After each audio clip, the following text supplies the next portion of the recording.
siyasətdən danışarkən rəqəmlərdən yan keçmək imkansızdır. Çünki dövlətlər arası münasibətlərin dərinləşməsi iqtisadi əlaqələrlə daha da möhkəmlənir. Odur ki, Azərbaycan və Birləşmiş Ərəb Əmirlikləri arasında artan əməkdaşlığı anlamaq üçün rəqəmləri nəzərdən keçirək. 2024-cü ildə Azərbaycan və Birləşmiş Ərəb Əmirlikləri arasında ümumi ticarət dövriyyəsi 36,2% artaraq 2,24 milyard dollar olub. Eyni ildə Azərbaycanın Birləşmiş Ərəb Əmirlikləri iqtisadiyyatına yönəltdiyi birbaşa xarici investisiyaların həcmi 457 milyon dollardan çox olub. Birləşmiş Ərəb Əmirliklərinin ölkəmizə birbaşa investisiyaları isə 490 milyon dollar ötüb. Qarşılıqlı səfərlər, həmçinin beynəlxalq tədbirlərdə birgə iştirak və dəstək əlaqələri daha da dərinləşdirir.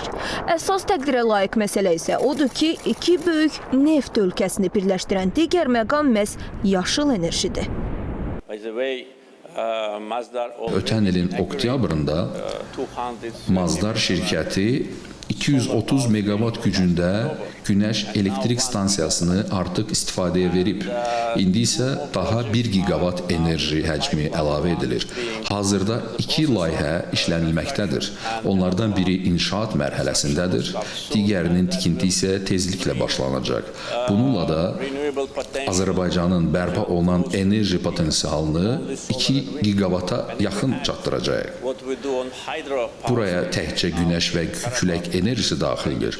Qarabağ və Şərqi Zəngəzurda hidroelektrik stansiyalarla bağlı gördüyümüz işləri əlavə etsək görərik ki, 2027-ci ilədək 2 gigawatt həcmində bərpa olunan enerjinin əldə edilməsi tamamilə real hədəfdir. Bir daha təkrar edirəm ki, bu sadəcə başlanğıcdır.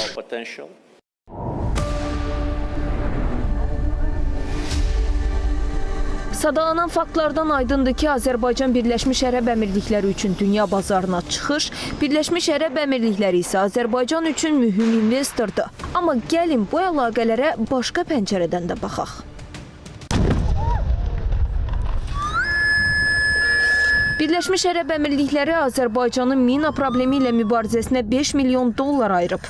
Darəl bir xeyriyyə cəmiyyəti tərəfindən 30 ilə yaxın müddətdə keçmiş məcburi köçkün soydaşlarımıza müntəzəm olaraq humanitar yardımlar göstərilib.